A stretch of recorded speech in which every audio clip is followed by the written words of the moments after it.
you happy. So if you've heard that, I'm telling you, that's another lie. They be lying. That's another lie. Okay?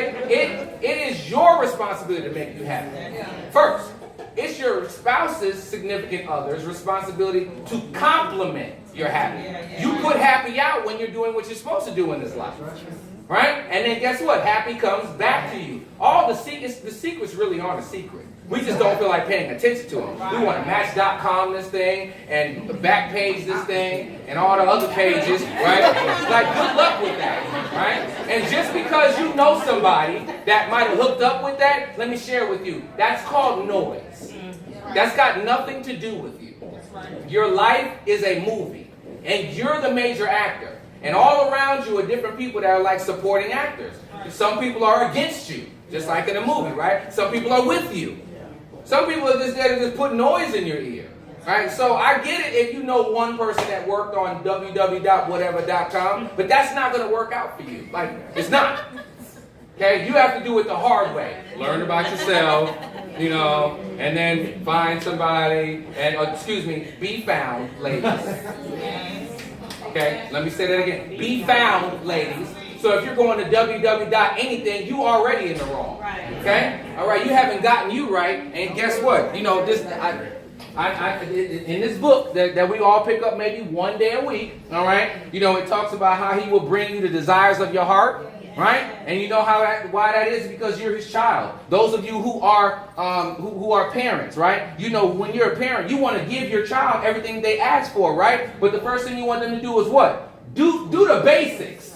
Get the basics right. Well, guess what? We're not getting the basics right. So if my name was God, I wouldn't send you a blessing right now. Because you ain't even do what I put you here to do. So we got to go to the basics. And that's one of the reasons why for understanding a man is because we're just trying to give you some of the basics. It's not even no rocket science. Ain't no Pythagorean theorem. That was pretty good. Ain't not really big in there. But guess what? You missed all of that along the way. So we're trying to bring that back in and give you some of the tools for a lasting relationship. Does that make sense? Yes. So to the panel, you know, don't go off on the questions, all right? You just answer them nicely, okay? All right? Answer them nicely. All right, so we're just going to go randomly. All right, so y'all ready? All right. Y'all writing. Is it okay to send nudes if you're not official? You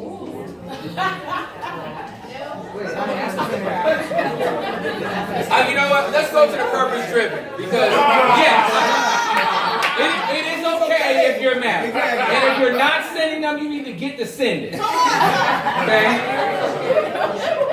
All right? Keep it spicy. So, let's get my purpose driven gentlemen.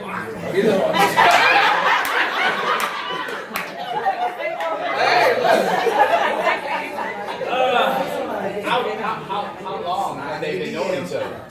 Well, it said you're not official, so you can be not official for 5 years. I mean, off rip. If you're not official, means you're not. And I'm assuming that's not. I believe my thing is if you're gonna send something. Hold on. This is my opinion, and I was raised this way. Is that when you have sex, you reap. Well, not reap, but you tie their soul. Yes. Yes. So my thing is, if you're sending out a nude picture to anybody, you know, make sure you are mentally prepared to go to the next level. And that's just my opinion. You know, it's happened to me. I will not lie. I was in a relationship and I dived right in with this girl. I was like, hey! And the next day I was like, why am I feeling so lonely? Why am I feeling? It's because yeah, exactly. I have a question. Why send nude pictures in the first place? Let me moderate, okay? We're going to stick to the one. That's a great question, but that's okay. We're going to stick to the question, all right? Otherwise, we're going to be in here all right. So go ahead, wrap up. I would say if you're going to send a nude picture to anybody, just be prepared. You know, me personally, I would get to know that person first. I would understand who they are. hell, I meet their mama and their daddy because how I was raised, my dad told me to make sure you meet their parents because if their parents are wild, she wild. It's the truth. You know what I'm saying? Hold on, and ladies, his father is a pastor. Okay. Yes. Somebody up here tonight. Anybody else have a comment about that? Just to kind of piggyback off of what he said. Just to kind of piggyback off what he said, I kind of grew up in a different situation. I grew up with no father, with a mom and 2 older sisters, so we're all women. And for me, is the girl that I want to date, you know, I want her to respect herself the way I expect my mom and my sisters to respect themselves. So it's like, if a girl just shouldn't be sending me a nude off the rip like that, it's like you already speaking volume as to what type of woman you are. So it's like I'm taking a mental note as to how I need to manage this relationship, because I know based off of how my mom raised my sisters, how a real woman supposed to carry themselves, that you in here for a different situation.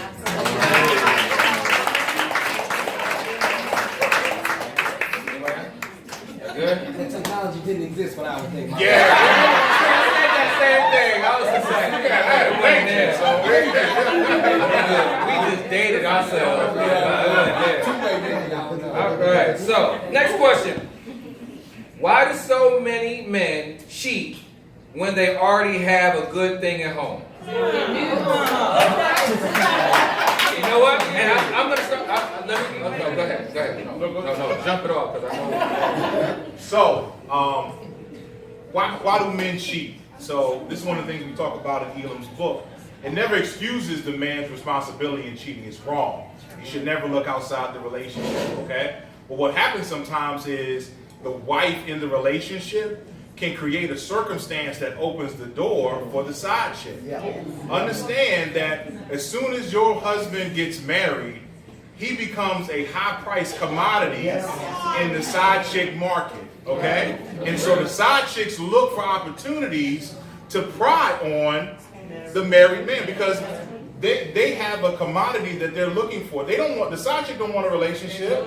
The side chick don't want a commitment. They want somebody that's going to come and tell them what they want to say what they want to hear, maybe drop a few dollars off, give them something she can feel, you know, that sort of thing, and go on with their day. But what happens is sometimes in the home, it creates a circumstance that opens the door for the side chick. If you nag, if there's an issue with communication and there's nagging all the time, the side chick never nags. The side chick can pick up when you've had an argument with your wife. You don't seem like yourself today. Is there something bothering you? You're just not quite yourself today. Side chick can see when you ain't your wife ain't cooking. You'll never bring no Tupperware up in here. I mean, you know what? I made you a little something today. Here's a little.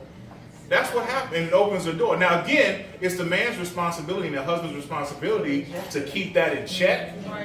But why open that door? Same thing on the flip side with men, with the husbands. Sometimes we don't give our wives the attention that they deserve. So it opens the door for someone else to give that attention. People are always going to go to get their needs met. If they're not getting it at home, they're going to go somewhere else. Becky, you got it? Go ahead and I'll come after you. No, go ahead. No, I mean, just to me, it's for me, it's always about a lack of communication, right? Yeah.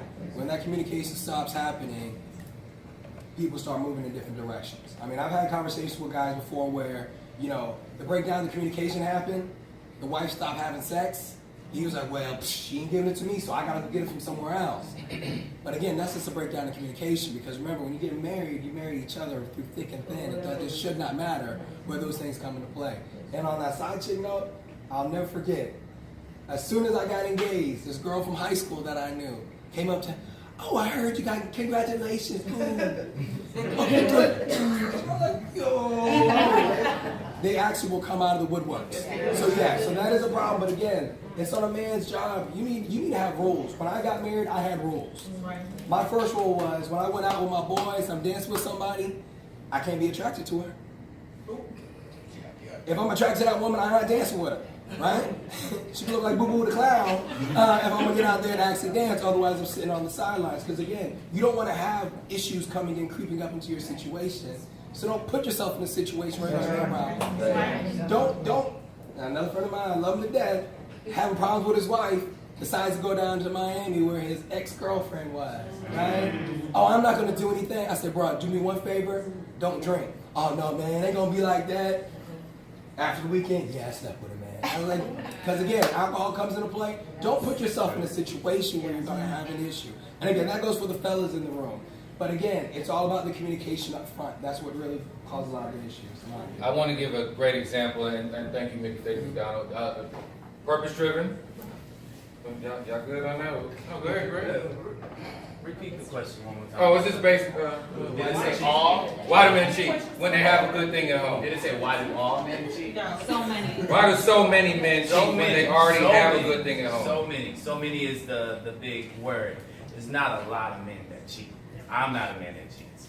If I'm gonna cheat, I'm gonna roll out. I'm just be real with you. I'm not gonna sit there and fight with a woman and basically to try to explain why I need her attention or this and that. I'm just gonna roll out. That's just my opinion. So my thing is, to be in a relationship, it has to be, you have to understand each other. Yeah. And maybe I'm saying it wrong, but you know, it's an equal. It's something that it's unexplainable, you know, to me, you know. And but go on. I ain't gonna cheat on no one. I'm gonna just roll out. It's not all of us. Go ahead, Floyd. I think too one factor that may contribute to it is like a lot of women, they're stuck in the same mind frame of being married to the person that they married on that day versus evolving with the people that y'all are becoming. Because it's like you constantly have to stay in touch with who your partner is becoming, and you have to stay in contact, you know, in touch with yourself. So it's like if y'all not always moving on the same, you know, on the same step, it's like it's gonna be that discourse there, and so you know it's gonna be that uneasiness. You're gonna feel like you don't have nobody he can talk to that can understand, and it's not gonna be a good situation. So it's just like I feel like you have to understand a person so well to where it's like you have to understand when they're evolving, and then when they're evolving, you have to understand, okay, so how can I evolve with you to understand you with this evolving? So it's like it's those type of conversations that are necessary so that you know that type of circumstance doesn't happen. It's a good point. Because again, you always notice a lot of successful men are cheating because a lot of times they weren't always successful when they first met that first spike, right? And when they move to that next level, the wife's not moving with them, right? If you ever want to see an interesting example of that, a movie called The Founder McDonald's, right? When he started taking it to the next level, she wasn't moving with him. And that's when he looked outside of the home. So again, it's about the communication, but you got to move with them, with your spouse. When they're taken to the next level, they're about to be a millionaire, you got to be ready for that type of relationship. You got to grow with it. That's interesting because if we go to, I don't know anybody who watches their own channel. Ayanla fix me like hurry up right now. That's actually in one of the last episodes. That exactly is what happened. It's like one person was moving and the other person was not. That's very critical. You're going to evolve, and so who you marry on day one is not day 20 years. And growth is a continuous process. It is not stagnant, and it is your responsibility to move with your life partner. And I'm going to let all of the purpose-driven people know this right now. If you are not willing to sign up for the multiple different hats that you have to wear as a wife, do not get married. Just get your maintenance man, right? And live like that. Okay, it's a different type of woman. That's why I think sometimes married women feel like they're on like a higher level. Like I kind of get it, but for the ones that are walking in the pace that they're supposed to, I can feel you, but most of them are not. But there are multiple hats that you are responsible for wearing. You know, you were his vixen when y'all were dating. Okay, one of the chapters in there, sexual rejection. Okay. Oh, I'm sorry. Oh, that's so old. It's not what I should have. But yeah, one of the chapters is sexual rejection. All right, and the married men are the ones talking. The Gregs of the world are not talking. If you notice something that he said, I thought it was so critical. He said, "Oh yeah, I'm just not going to deal with that. I'm just going to keep it moving." That's the way single men, unmarried men talk. You know why? Because they have options, right? But if for some reason, ladies, when we say I do, right, you're like, oh, okay, I can switch it up. Okay, no. The words that the married men were using: confused, rejected, disappointed. See, progressively moving men, we really don't tell our feelings. That's one of the reasons why for this manual, okay, is because we're telling you, like, we're hurt. When you say no to us, when you deny us sex, we're hurt. It's not just an act for us. It's literally like you're jet fuel to your progressively moving forward man. He wants to come home, lay his head on you. You know, it's like just like a gas tank. He's only can plug into one area to get refueled, and you deny him of that. You don't deny your car. Do you deny your baby breast milk? Like, okay, that's funny. Like, that's real. Like, you can't deny us that. And if you do, then what happens is we step out. Okay, that's what look, let's have a grown conversation in here. Okay?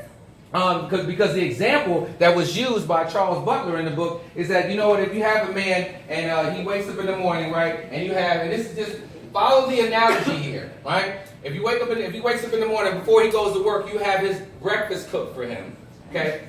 9 times out of 10, when he gets to work, right, when he's driving to work and passes a couple of places, right, he's not going to stop and eat because he's got his breakfast, right? All right. Lunchtime comes, right? And, you know, people stop and ask us or whatever case, hey, you going to go to lunch? If you have lunch ready, fixed, already for him, right, when they ask him 9 times out of 10, he's not going to go out for lunch, right? 2, 3 o'clock, we start getting hungry, right? If you make that phone call and say, you know what? I've got some potatoes and steak and bread and waiting for you when you get home. When he passes, now when he's hungry and when he drives home, he's going to pass all those restaurants that he wanted to have, right? But he's going to go home because he knows what's waiting for him. I'm not talking about food. Now you can make the lunch and breakfast and dinner. That's good too. You know, let's add on extra pieces. You know, but I mean, it is your responsibility to create that environment. Gabrielle Union, 2-3 days ago, I think it was after a game, she sent out a tweet, right? And I saw it. It was like 12:30 at night, and she was like, "Some, come on home. I got something waiting for you." Yes. It's your responsibility to create that type of environment for your man. She's so not okay, here we go. So, at the end of the day, here's the thing. It's your responsibility to create the environment. That's right? Because he can still step out, right? And when he does that, guess what? God's going to handle him. I'm letting you know that. So, for those that might have been in that situation where you embody all the things that you might have heard of that are necessary from a relationship perspective, and he still stepped out, guess what? That's going to get handled. It's probably getting handled right now. You probably saw it get handled. You see what I'm saying? But nobody kind of talks about that. It's just like, oh, okay, I've done everything, whatever. Look, I'm just letting you know the ultimate goal is for you to create the environment, all right, for success. That's what you try. You try to do that in everything else. You try to do that at your job. It doesn't mean you're going to keep that job tomorrow, right? But you tried to work today the best you could to keep your job for tomorrow, right? Same thing in your relationship. Does that make sense? Yes. All right, let's jump into another one real quick. All right. Can you speak a bit about the love languages of men opposed to women? Oh, that's a great question. Love languages. I don't know whether you know what they are. It's actually one of the chapters that we speak about as well. Understanding your love language. All right, but before I jump in, love language. And let me share this. When I asked that question in the manual, I'd say really maybe about 60% of the men even knew all of them. People don't know it. Somebody right now don't know them in this room. They just haven't said them yet. Right? There's 5 of them. Right? Google that. All right? Let me just go and tell you, all right? Because somebody's like, what are they? All right, so we have. And what they are is that these are the 5 ways that everybody on average has a primary and a secondary. You like all of them, but you have a primary one and a secondary one. This means that this is how you want to be loved, and this is how you normally put out love. So I'm going to start off by saying that you have to put out love the way the other person wants to receive the love. Your love languages are not going to be the same. Acts of service, also known as acts of kindness. That's the first one. There's no particular order. Just going to throw them out there, right? Acts of service, also known as acts of kindness, right? Words of affirmation, the people who like to hear stuff, right? All right. Physical touch. Those are the sex demons out there. No, physical touch. Some people like physical touch, right? All right. Quality time, right? And gifts. Okay? Everybody in here gives and receives love in one of those areas, primary and secondary, right? So the question is basically, can we speak a little bit more on them? So I'll throw it at the board real quick. Well, Go ahead. Go ahead. well, I want to talk a little bit about that because I do have a friend, and what was funny is like we've known each other for a long time, and recently, because men won't just, from what I've experienced, they don't just tell you what they like. You know what I'm saying? And so you got to kind of figure it out. So I try all of them, and then he mentioned the one that he liked, and he was like, you know, I'm gonna miss you. And then he told me why he was gonna miss me, because he's gonna miss me touching. And so his act is he likes touching. For me, I like to do stuff for people too. So for me, that's my way of giving. And so I was explaining to him, like, you might see that I like to do stuff for you, but you have to be okay with me doing that, because I feel like in that way, if you deny me giving to you, you're denying me what I love.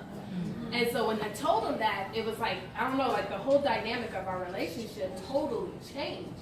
And he started talking to me about stuff he never talked about. Like, it was like, I was in the in crowd, I was hanging with the boys, I was chilling and everything. I'm like, see, and so what I've come to learn is that I do know it takes a minute for a man to open up and tell you certain things like that, because it's more emotional.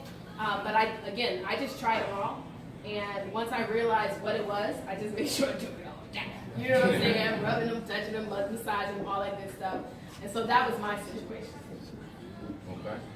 Anybody else?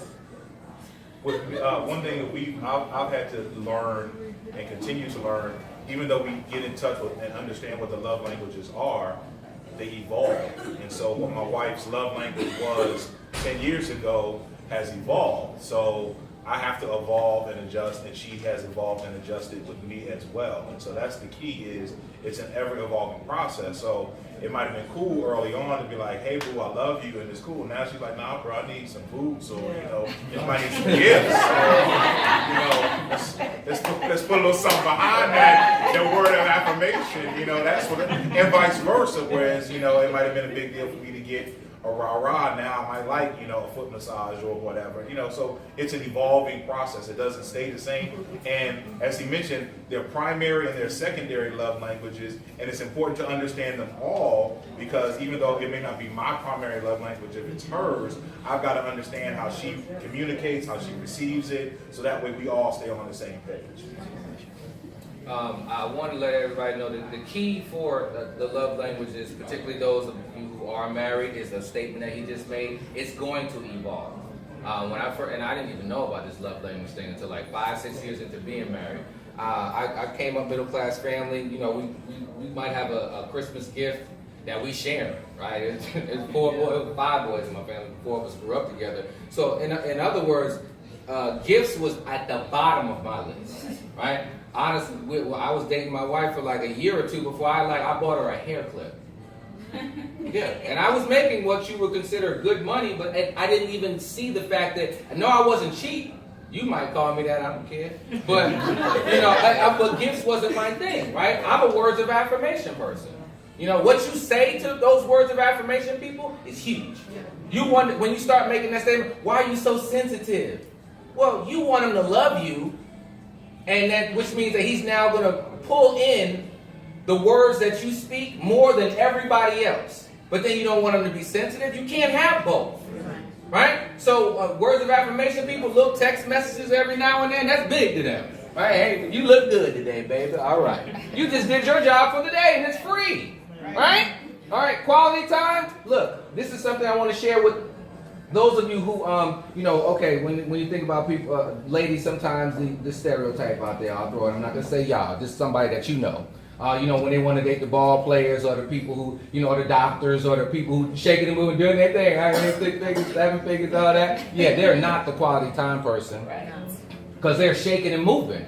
Flying here, flying there. Now you're a quality time person. Now you got the house and the cars and all that. But now 5+ or whatever years later, you're sitting there wondering why you're not happy. You got with somebody who could not give you your love language. Now they got the gifts hands down.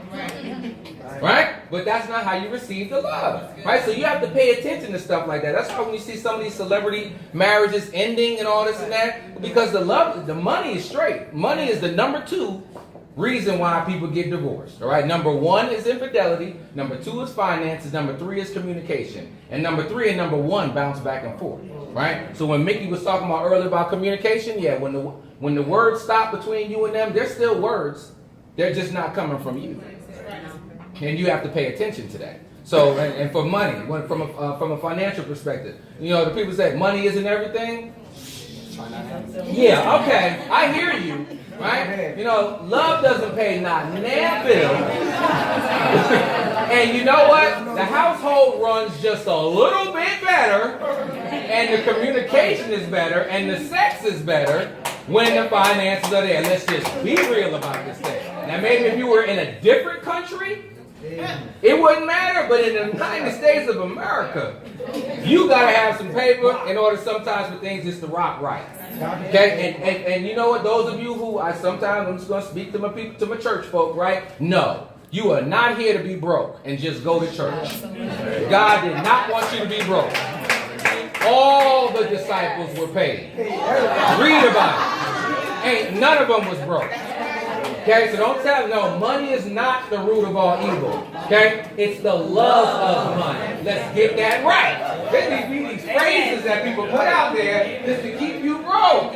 No, get money. What kind of Christian, what kind of advertisement would you be for your God if you walk around here broke? I wouldn't want to be a Christian. I'm good on that. Or what any other religion. Nah, let me go over here and be wrong and be paid. So I just want to look. We got to dispel some rumors around it. It is okay to have love and have money and be happy within yourself. That is possible. But you got to do work for that. And understanding something simple as love languages, you have to know how to be loved in order to be loved. You have to know how. Some people don't even know what their love language is. And they grow. So if you don't know, it's okay. Let's go home. Let's Google that.com. All right. Take the little test. All right. It's free. And now that one thing can most likely help enhance your relationship. Anybody else on the love language? Nah. So the second year my wife and I were dating, we took the love language test, and so we could understand each other's love language was extremely important. And unfortunately, I'm a very cheap individual. I'll admit it. And her second one was we're a financial company, right? It's on purpose. But I had to learn that. And even through years of being married, I learned that she loves to get flowers. And I wouldn't do it. I'm like, $50? It's going to die in 2 days. That makes no sense. That makes sense. That's no sense whatsoever. But guess what I did on our anniversary? Had flowers show up at the hotel in another state. You know what I'm saying? That was a good anniversary. Yeah. Because I gave her what she needed, and that's what it's all about. And so again, just to drive home the point, you want to make sure you know your spouse's or your significant other's love language, and then you have to watch because it will evolve over time. Because my wife was gifts when I was the brokest point of our marriage. Right? In the beginning, like ain't nothing was there, and then now you want gifts, and then when the gifts start coming, now you want acts of service. Okay, all right, but it's okay. At least but you have to be able to recognize that. But all right. Quick, one last thing on the gifts, and FYI, it doesn't have to be elaborate or expensive. Yeah, that's true. I mean, I got my wife some pajamas, and she loved it. You know what I'm saying? So it's just the act. So no, that's very true. It's very true. I put a post up on my Facebook like 2 weeks ago, and it was basically, what's an inexpensive way for somebody to basically spend. So if you broke, you really should be dating. But some guys, you know what I'm saying. But okay, you trying to get your money up. How can you date, right? And the ladies were coming with stuff like picnics in the living room.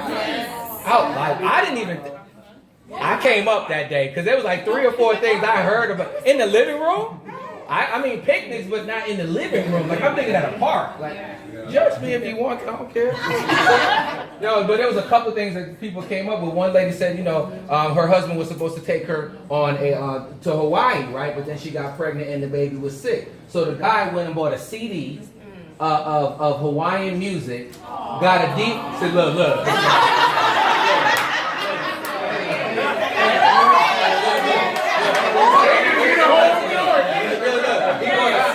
Hawaiian music, got a DVD of a man riding a bike through the mountains in Hawaii, lit some candles in the living room with like just some regular food, and she was like, I was in love. And they've been married 35 years. You know what I'm saying? And she was like, I just loved him so much for that because, and she was like, and it cost less than $25. So we don't have to his point, you don't have to spend a whole bunch of money from a gifts perspective, but somebody who isn't gifts, that's what I used to think. Oh, you got to ball them out. No, you don't. So, yeah, just want to throw that out there. All right. Floyd, you was about to say something? No, I just wanted to throw another idea. One little cheap People about to come up with the ideas today. one little cheap thing I done before. You don't call it cheap. Creative. A creative thing. Creative thing I did was create like the paint with a twist at the house. Like just going to get like paint and get like a stencil and then get like some They got that recorded, bro. Make your own environment, at the house. So I mean it was I have a question for you because you deal with money. So if you're dating a man that's reasonably financially set and they're extremely cheap, how do you draw the line and tell them something such a So here's the thing. You gotta make sure they understand the difference between cheap and quality, right? So, cheap, for me, cheap is a lifestyle, right? I was like, I don't like spending money and why do I do it? But if it's gonna be quality and like a quality suit, quality car, make sure you understand the difference between the two.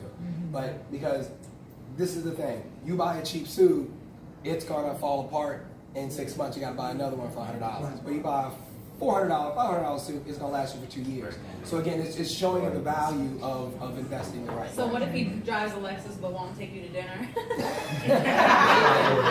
We're going to have some coaching sessions. No, but I mean, all right, let me go into this one right here. Okay. How do men define beauty in today's filters society? Okay. So filters being filters society. What makes a woman beautiful to you? So that's a great question. Now I'm going to come on the end of this one because I got something good.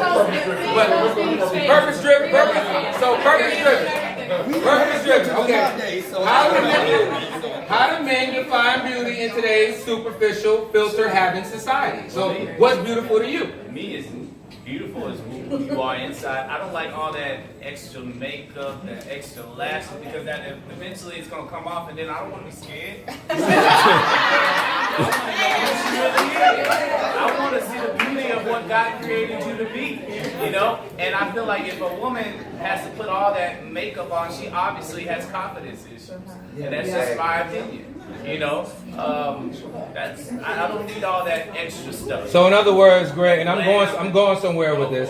All right. So in other words, Greg, you want a woman to be natural. Not